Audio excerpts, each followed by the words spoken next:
கோடை காலத்துல காலை உணவா இந்த கம்பு கூழ் குடிச்சு பாருங்க. உடம்பு அப்படியே குளுக்குளுன்னு இருக்கும். இது சம்மர் ஸ்பெஷல்ஸ் எபிசோட் 2.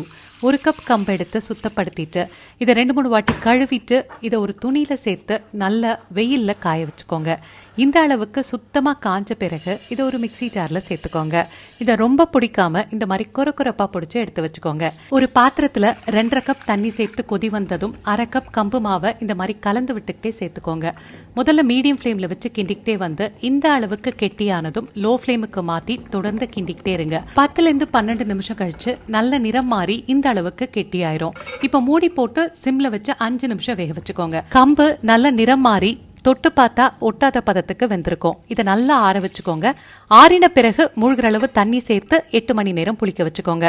நல்லா புளிச்ச பிறகு பார்க்கறதுக்கு இந்த மாதிரி இருக்கும்.